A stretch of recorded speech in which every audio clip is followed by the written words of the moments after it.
कबाड़ वाला माल निकाला जाए उसका और बांट दिया जाए फितरे में। पहले अगर मानो कपड़े का काम करो, सारा सब जो डेड आइटम है चलो फटाफट बाहर लेकर के आओ, पहले उसको बांटो।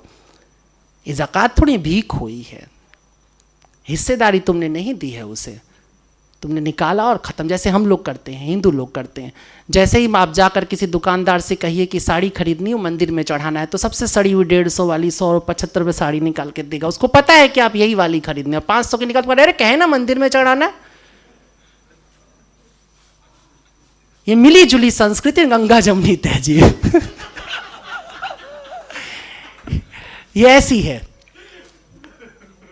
ये तुम्हारे ईमान पे टिका हुआ है।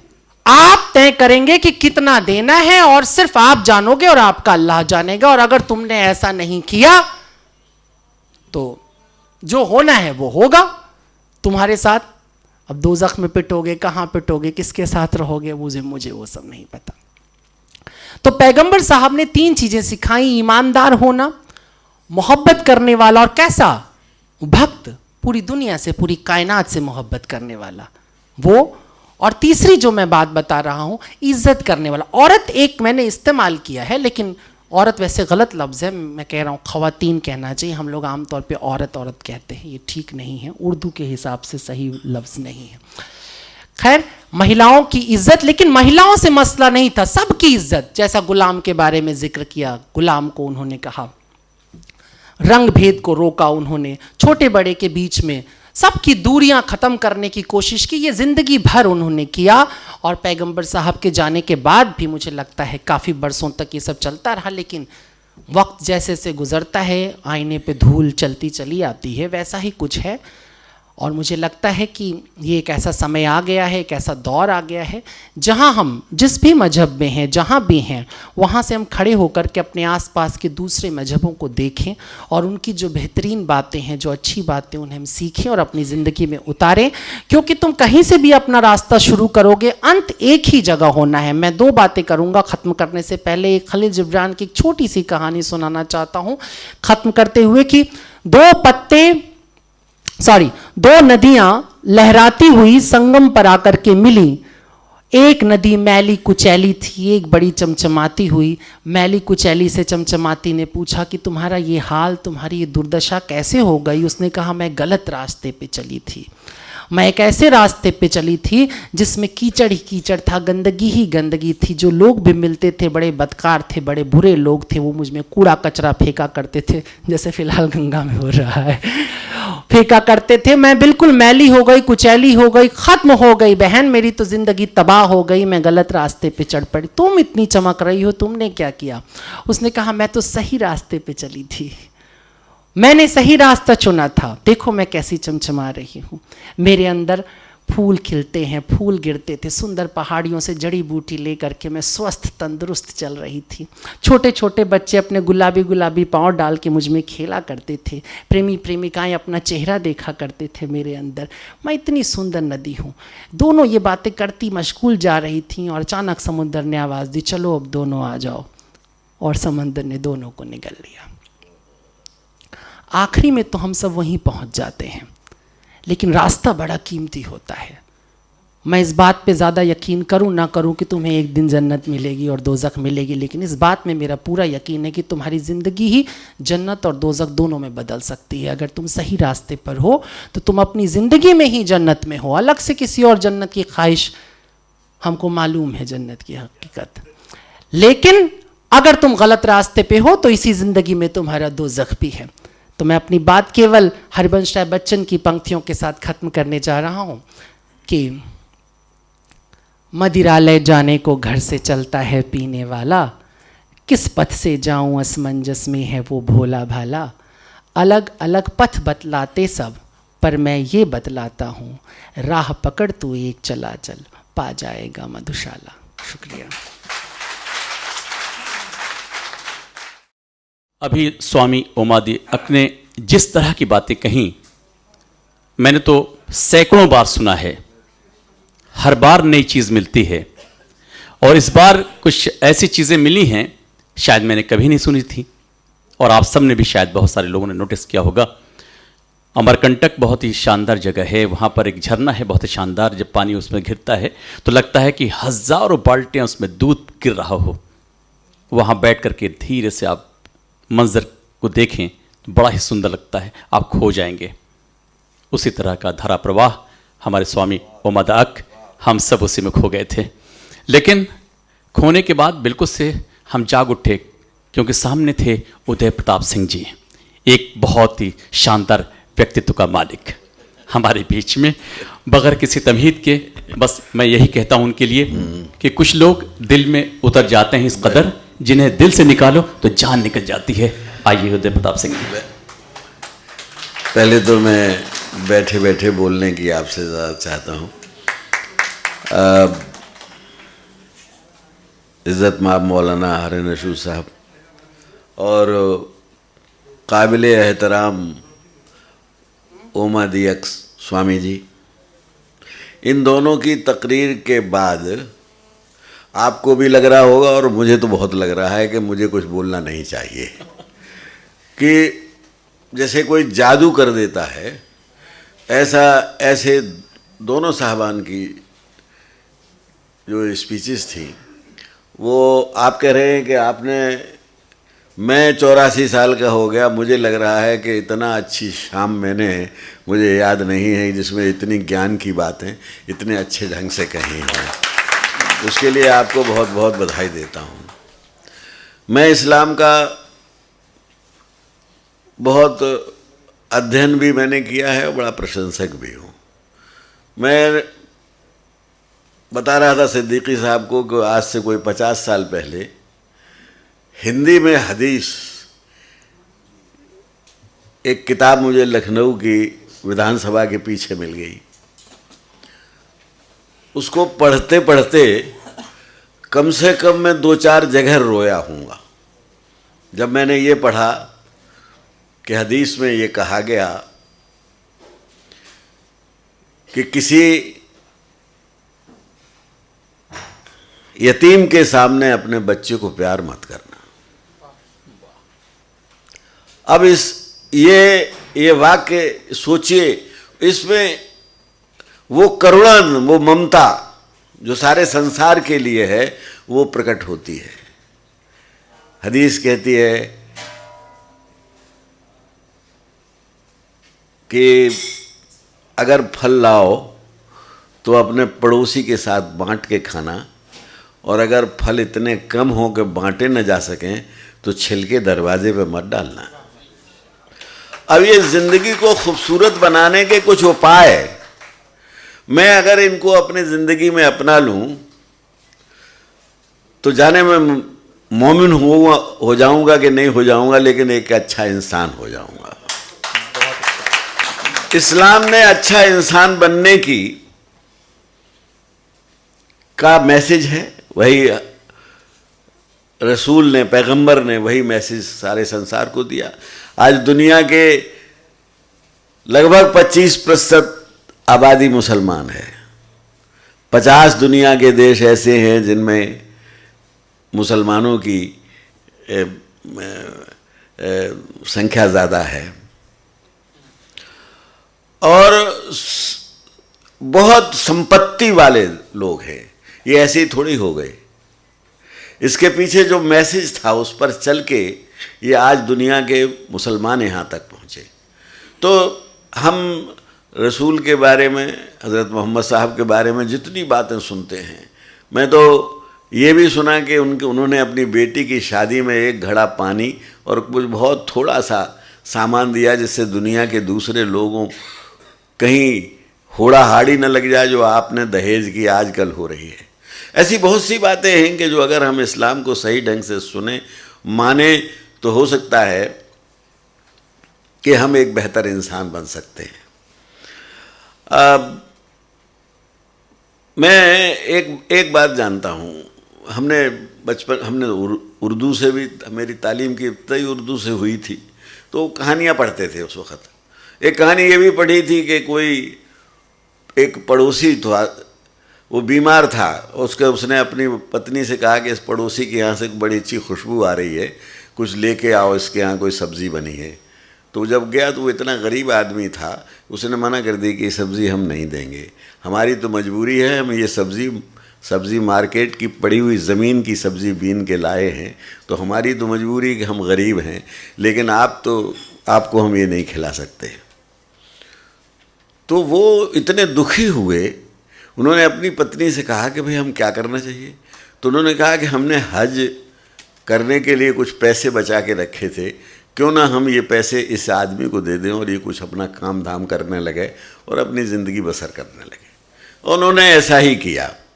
उसके बाद मैंने सुना, वो कहानी आगे कहती है कि मक्का मदीना में वहाँ हज के वक्त दो फरिश्ते आपस में बैठे बात कर रहे थे। एक बहुत बुज़ुर्ग थे, वो फरिश्तों की आवाज़ पहचानते थे। वो फरिश्ते कह रहे थे कि यहाँ पर इतने लाखों लोग आए हैं, किसी की हज कबूल हुई क्या? उन्होंने कहा यहाँ जो आए हैं उनमें से किसी की कबूल नहीं हुई, और जिसकी कबूल हुई है वो यहाँ आया नहीं है, वो बगदाद के फला फला शहर में वहाँ पर वो रहता है और उसकी हज कबूल हुई। अब वो जो बुज़ुर्ग थे जो फरिश्तों की बोली पहचानते थे, वो उस तलाश में निकल पड़े कि उस आदमी में क्या ख़ास बात थी, और वो वहाँ पहुँचते हैं और उससे पूछते हैं कि तुम्हारी हज कबूल हो गई है, तुम्हें मालूम है? तो कहते हैं कि मजाक बनाते हैं आप मेरी, कि मैं तो गया ही नहीं। बल्कि क्या, क्यों? बोले गए क्यों नहीं? कहा कि हमने पैसा बचा के रखा, तो ऐसे ऐसे एक पड़ोसी की हालत बहुत ख़राब थी, हमने उसे दे दिया और वो उसलिए हम नहीं जा सके। उस बुज़ुर्ग की समझ में आ गया कि ये इस्लाम की ये टीचिंग्स क्या हैं कि इंसान की ज़िंदगी बचाने से, उसे बेहतर ज़िंदगी देने से बड़ा कोई दुनिया में मज़हब नहीं है। और हालांकि तुलसी भी कहते हैं कि परहेत सरस धर्म नहीं भाई, पर पीड़ा सब नहीं अगवाई। तो वही जो कहते हैं बाद में कि दोनों सब समुद्र में आके एक बात हो जाती है। मैं इसलिए कहना चाहता हूँ कि इस्लाम हिंदुस्तान की बात मैं जानता हूँ। आप अरब की बात कर रहे थे, मैं हिंदुस्तान की बात करता हूँ। अगर इस्लाम जो हमारे सूफी संत थे उन्होंने मोहब्बत का पैगाम न दिया होता तो आज इतने मुसलमान साहिबान हिंदुस्तान में हैं, उनमें से बाहर से आए हुओं की संख्या मौलाना साहब बेहतर बता सकते हैं। मैं समझता हूँ 4% होंगे, 5% होंगे, बल्कि मेरा तो ख्याल यह है कि 95% लोग यहीं के हैं। वो यहाँ थे, क्यों हो गए मुसलमान? क्योंकि उन्होंने जब देखा कि सूफी संतों ने जो मोहब्बत उन्हें बख्शी। हिंदुस्तान में तलवार के जोर पे इस्लाम नहीं फैला, हम दुनिया की और देशों की हमें मालूम नहीं है, लेकिन यहाँ फैला है तो वो अपनी मोहब्बत की बदौलत फैला है। और ये बात मैं आज तक मानता हूँ कि ये वही जिसको हम कहते हैं कि करैक्टर का प्रभाव होता है। मैंने पढ़ा कि खलीफा उमर की जब वो निकलते थे तो उनकी जो छड़ी थी उससे वो रौब, वो दबदबा और वो श्रद्धा और वो उतने सर झुकते थे जो कि जालिम की तलवार के सामने नहीं झुकते थे। तो ये मन से झुकना होता था, तो ये करैक्टर का प्रभाव होता है। मैं पहले तो इस बात पर बहुत आपको बधाई देना चाहता हूँ कि आपने एक बहुत सही वक्त पर, जब ईद की भोर है, आप सब लोगों को ईद की मुबारकबाद भी फिर एक बार दे दूँ। और मैं इतनी ही बात कह के मैं अपनी बात बंद करना चाहता हूँ। और बहुत बहुत आपको धन्यवाद। आज इतनी ज्ञान की बातें सुनने को मिली हैं कि मेरी तबीयत बहुत प्रसन्न है और मैं आपका बहुत आभारी हूँ। मैं ज़्यादा देर बैठ नहीं सकता, तो इसलिए कविता मैं चूँकि कार्यक्रम में अध्यक्ष और मुख्य अतिथि दोनों उदय जी हैं और नियम के अनुसार इन्हें अंत में अपनी कविता पढ़नी थी, क्योंकि डॉक्टर प्रयास चतुर्वेदी भी अपनी कविता सुनाएंगे, डॉक्टर अनुपम जी भी। लेकिन अभी थोड़ा कंटिन्यूटी में चाहते हैं तो पहले अब यही सुना लेंगे, उसके बाद क्रम से। हाँ, मैं ज़्यादा नहीं देर नहीं सुनाऊंगा। मेरा एक छंद सुन लीजिए कि रब्बुल आलमीन, हम भी कहते हैं कि एको ब्रह्म द्वितीय नास्ति। बाइबल में भी लिखा है द गॉड इज वन। सब एक ही बात कह रहे हैं। फिर ये क्या है, फिर ये विभाजन क्यों है? तो मेरा एक छंद सुन लीजिए कि एक जन्मदाता है विधाता एक सृष्टि का है, इष्ट की अनेकता है दृष्टि की अनेकता। एक जन्मदाता है विधाता एक सृष्टि का है, इष्ट की अनेकता है दृष्टि की अनेकता। जैसे एक बिंब के अनेकानेक प्रतिबिंब, चूर चूर दर्पणों के दर्प की विशेषता।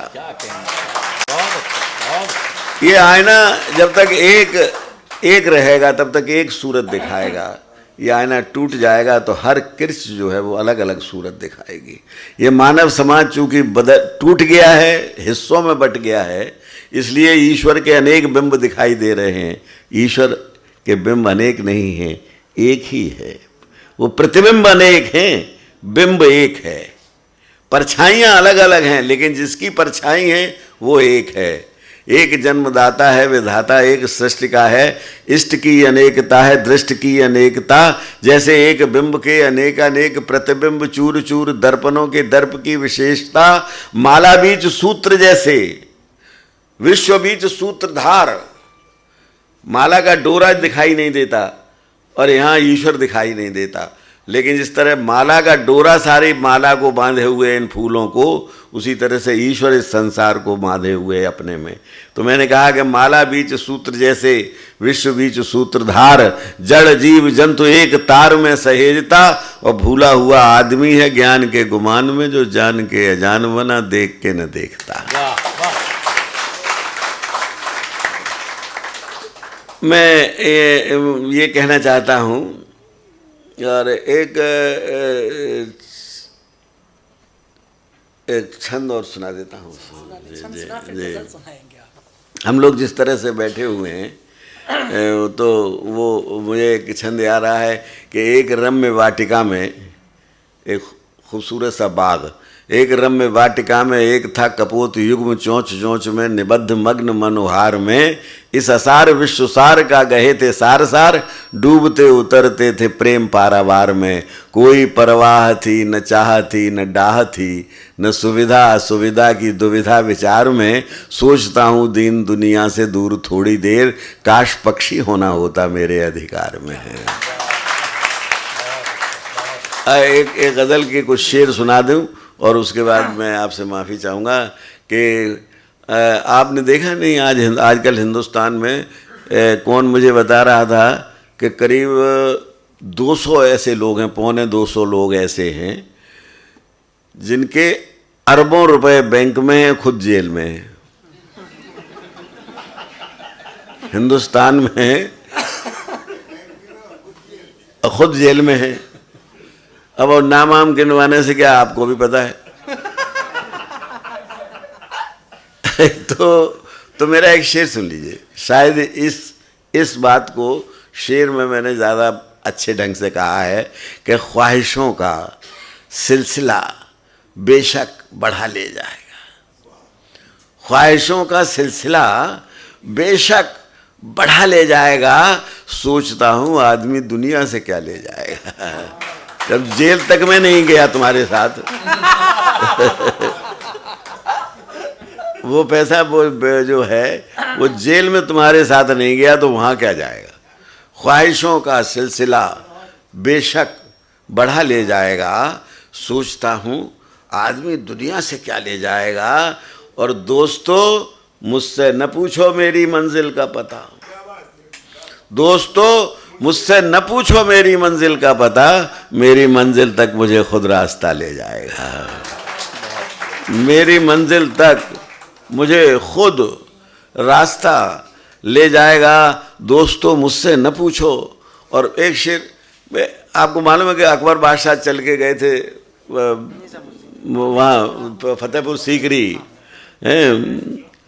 वो बड़े संत क्या चिश्ती, हाँ मोइनुद्दीन चिश्ती, उन तक सलीम शेख चिश्ती, सलीम शेख चिश्ती साहब। तो हज़रत सलीम शेख चिश्ती की दरगाह में अकबर पैदल जाता है। मेरा एक शेर सुन लीजिए कि हम फ़कीरों को न कुछ भी चाहिए पर देखना, हम फ़कीरों को न कुछ भी चाहिए पर देखना, कल अमीर शहर भी हमसे दुआ ले जाएगा। कल हम फकीरों को न कुछ भी चाहिए, पर देखना कल अमीर शहर भी हमसे दुआ ले जाएगा। और दुआ पे एक शेर और हो गया, तो वो भी मैं अर्ज किए देता हूँ कि सारी दुनिया को झुका सकता है अपने सामने, सारी दुनिया को झुका सकता है अपने सामने, माँ के कदमों से लिपट कर जो दुआ ले जाएगा। बहुत खूब। माँ के कदमों से लिपट कर जो दुआ ले जाएगा। और हर अमावस के दिन दिवाली होती है। मेरा शेर सुनिएगा कि हर अमावस को दिवाली में बदल सकता है वो। कौन? हर अमावस को दिवाली में बदल सकता है वो, एक से जो दूसरा दीपक जला ले जाएगा। बहुत अच्छा, बहुत अच्छा। यही इस्लाम का पैगाम है शायद। एक से जो दूसरा दीपक जला ले जाएगा, हर अमावस को दिवाली में बदल सकता है वो, एक से जो दूसरा दीपक जला ले जाएगा। और सच को जीने के लिए हुजूर हरे नशीर साहब, मैं आपका एक तवज्जो चाहता हूँ। शेर आपकी नजर करता हूँ। कहता हूँ कि सच को जीने के लिए जो मरने को तैयार है, सच को जीने के लिए जो मरने को तैयार है, वक्त ऐसे आदमी को करबला ले जाएगा। सच को जीने के लिए जो मरने को तैयार है, वक्त ऐसे आदमी को करबला ले जाएगा। और एक शेर ये भी है कि तुम किसी की खामियों का क्यों लगाते हो हिसाब, तुम किसी की खामियों का क्यों लगाते हो हिसाब, वो भी अपनी करनी का अच्छा बुरा ले जाएगा। वो भी अपनी करनी का अच्छा बुरा ले जाएगा। और एक शेर इसमें गज़ल का हो गया है, वो मैं निवेदन कर रहा हूँ कि मुझको खुशफहमी में रखने का उसे कुछ शौक है, मुझको खुशफहमी में रखने का उसे कुछ शौक है, खत नहीं लिखेगा मुझको बस पता ले जाएगा। खत नहीं लिखेगा मुझको बस पता ले जाएगा। और वो गज़ल का शेर यूँ है, वो तगज़्ज़ुल उसको क्या है कि यूँ है कि भोला भाला लगता था बिल्कुल फरिश्तों की तरह, भोला भाला लगता था बिल्कुल फरिश्तों की तरह, ये कहाँ सोचा था मुझको ही चुरा ले जाएगा, ये कहाँ सोचा था मुझको ही चुरा ले जाएगा। और हाथ फैलाए, इसका मक्ता अर्ज करता हूँ कि हाथ फैलाए उदय मजबूरियों के सामने, हाथ फैलाए उदय मजबूरियों के सामने, उससे पहले कारवां अपना बढ़ा ले जाएगा, उससे पहले कारवां अपना बढ़ा ले जाएगा। ख्वाहिशों का सिलसिला बेशक बढ़ा ले जाएगा, सोचता हूँ आदमी दुनिया से क्या ले जाएगा। और अच्छा चलिए एक शेर मैंने गालिब के हवाले से कुछ शेर कहे। एक गालिब के ऊपर कोई मुशायरा था, लोगों ने कहा कि साहब आपको कुछ शेर कहने। अब मैंने गालिब की हिफाजत में उनके हवाले से कुछ शेर कहे। आपको जानते हैं कि बलानोशी का उन पर इल्ज़ाम था, एक डोमनी से मोहब्बत भी करते थे।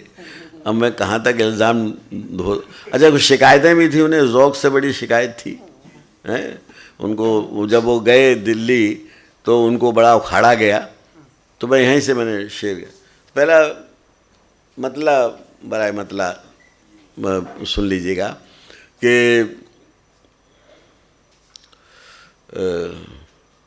ज़माने का न जाने कौन सा दस्तूर होता है, ज़माने का न जाने कौन सा दस्तूर होता है, सताता है उसे जो दिल से खुद मजबूर होता है, सताता है उसे जो दिल से खुद मजबूर होता है। और वो ज़रा जब दिल्ली गए और उनको जब बनी नहीं ज़ौक़ से, तो वो जो उनकी बड़ी मशहूर गज़ल है वो वही तो है, झगड़ा है, हर एक बात पे कहते हो कि तू क्या है, तू भी कहोगे अंदाजे को तू क्या है।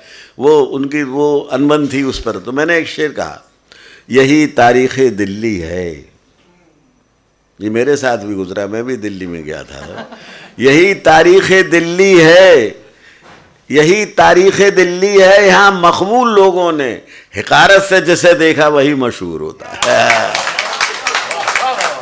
मैंने गालिब की हिफाजत में, यही तारीख़ दिल्ली है, यहाँ मकबूल लोगों ने हिकारत से जिसे देखा वही मशहूर होता है। और ये शेर सुन लीजिए, ये बस ये शेर मुझे बहुत अच्छा लगता है कि मैंने एक दिन गिने, दिल्ली जमुना के किनारे मथुरा से लेके दिल्ली तक 18 किले हैं। पृथ्वीराज का किला, ये उनका किला, ये उनका किला, शाहजहाँ का किला, और लोधी का, और पांडवों का, और जाने कितने। साहब मेरा एक शेर सुन लीजिएगा। हो ही गया कि उतरते तख्त हिलते ताज इस जमुना ने देखे, उतरते हिलते तख्त, उतरते ताज हिलते तख्त इस जमुना ने देखे हैं। ये हस्ती है कोई दौलत पे जब मगरूर होता है। उतरते ताज हिलते तख्त इस जमुना ने देखे हैं, ये हस्ती है कोई दौलत पे जब मगरूर होता है। और ये शेर सुन लीजिए, वो बलानोशी का उन पे इल्ज़ाम था। मैं 2 शेर कहे कि ये इल्ज़ाम बलानोशी उसी शायर पे आता है, ये इल्ज़ाम बलानोशी उसी शायर पे आता है जो अपने फ़िक्र फ़न के ही नशे में चूर होता है, जो अपने फ़िक्र फ़न के ही नशे में चूर होता है। ये मैकश अपने अपने ज़र्फ़ से पहचाने जाते हैं, ये मैकश अपने अपने ज़र्फ़ से पहचाने जाते हैं। कोई बेदार होता है, कोई मखमूर होता है, कोई बेदार होता है, कोई मखमूर होता है। और एक वो भी शेर सुन लीजिए, मोहब्बत कि वो उनको थी, कहा कि कभी तीरे नज़र को, शेर सुनिएगा, कि कभी तीरे नज़र को यूं नज़रअंदाज मत करना, कभी तीरे नज़र को यूं नज़रअंदाज मत करना, ज़रा सा ज़ख्म बढ़ जाए तो फिर नासूर होता है। और आखिरी शेर सुन लीजिएगा। गालिब बड़े खुददार थे, कहीं गए थे प्रोफेसर का इंटरव्यू में, तो वो बाहर निकल के नहीं आए तो लौटे आए। तो आजकल लोग जो हैं जो पैसे के लिए कैसे कैसे कर रहे हैं, और एक खुददार इंसान का एक वो भी वो था। तो मैंने साहब एक इस पर शेर हो गया है, कहा कि ये माले मुफ्त की दस्तक सुनाई सबको देती है, ये माले मुफ्त की दस्तक सुनाई सबको देती है, मगर खुददार बंदों को कहाँ मंजूर होता है। ये माले मुफ्त की दस्तक सुनाई सबको देती है, मगर खुददार बंदों को कहाँ मंजूर होता। बहुत शुक्रिया। बहुत लोग मुझसे पूछते हैं कि साहब अब आप की उम्र क्या हो गई? 85 तो हो गए होंगे साहब। बहुत से लोग पूछते हैं। मुझे लगता है कि इनको ये लग रहा है कि हमारी रील कुछ ज़्यादा चल गई है। तो फिर मैंने एक शेर कहा अपनी हिफाजत में कि हमें किस किस को समझाना पड़ेगा, हमें किस किस को समझाना पड़ेगा, जो आया है उसे जाना पड़ेगा। हमें किस